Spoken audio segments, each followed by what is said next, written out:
Randy Reed, editor of the Edison Report, and I'm here at Light & Building in Frankfurt, and I am joined by Roger, who is the Marketing Director of Europe for Dow Corning.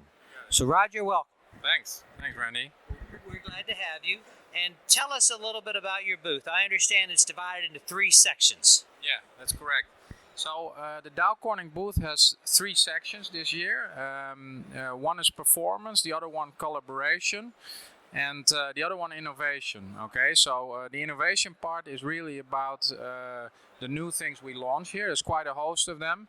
I would think we have 4 or 5 new products on this show. They range from reflective materials to optically clear materials.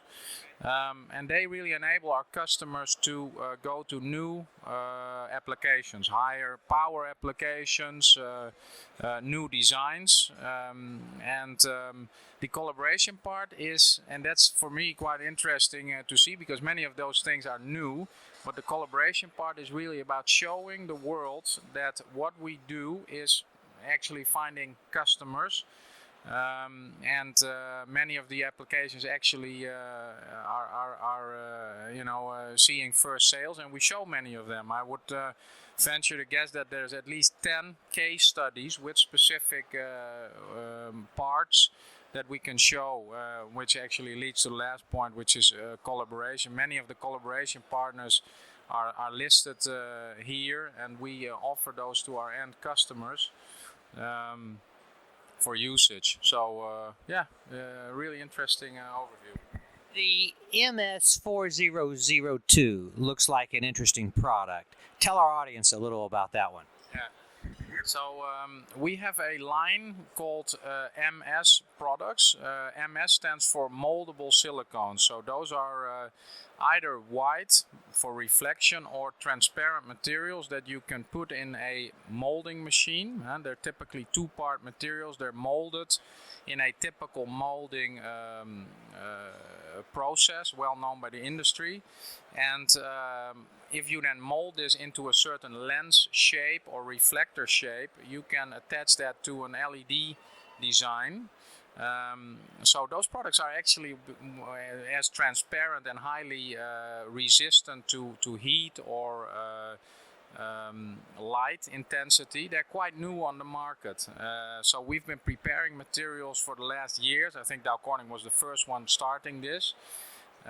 But we've been preparing those kind of materials for the market, and we think in terms of generation. So the MS4000 series you speak about, that's the latest generation. It's been optimized alongside certain topics that customers want us to optimize. At the end of the day, frequently it's about reliability. Reliability in terms of heat, in terms of, again, light, but also certain specific hardnesses and other specific tests that are very typical in the LED industry. And the 4000 series is really the latest one, and I would think probably one of the best products out there right now when you speak about silicone. Yeah. Did Dow Corning have much of a presence in the lighting industry prior to LED? Yeah. Prior to LED, there were some applications that we served, but it really, for us, in a large way, started when the LED industry started to take off. Actually, for us, 2005, 2006 was really when it started to grow, and we spoke a lot about what I would refer to as secondary optics here, so lenses or reflective materials, or we also have some materials which is quite interesting. It's like a mirror. You see it really like a mirror to reflect light. But our first applications, and still very important part of our business, are actually primary optics. So I define that as the material that is actually touching the LED chip, so the LED die.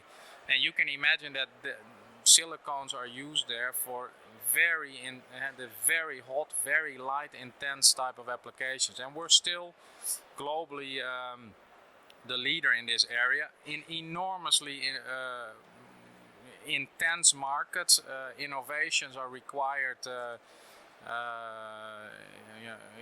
immensely, and a lot of that market, of course, LED, the chip market, the package market is in Asia. You can think, Asia or not US and Europe. 90% of that market is really in Asia, and it's a totally different market because it's more consolidated. You would have the typical top 10 LED packaging players. Totally different as the market that you see a lot about here today, which is the lamp and luminaire type of market. So we serve both of them, but if you ask, hey, have you guys been in this market? Yes, for more than a decade, but truly most of it LED. That's how we subdivide it. Lighting is still a very small part of the Dow Corning business, correct? What percent? Typically very small. Many chemical companies, and that's good and bad, but I actually at the end of the day see it as good, are subdivided by various markets. We go from construction to lighting to electronics to beauty care to healthcare to I can actually go on for a while, but lighting is one segment of that, and still growing fairly well, although it's not a secret that the lighting business, like the solar was, we're also in textiles, there's some other markets, there's a lot of pressure on the price side, which dampens that growth for everybody a bit, but it's a very important business of ours. We have a very good amount of people, especially also in R&D. We see it as an innovation type of market, so very important market for us. Yeah. Roger, how important is this show, and how is the show going so far? Yeah. Well, we had a great day yesterday. I hear from all the colleagues the first day, the Sunday, and today has also been a good start. I've already had some discussions myself. People are really from everywhere, quite international, which is of course a pleasure.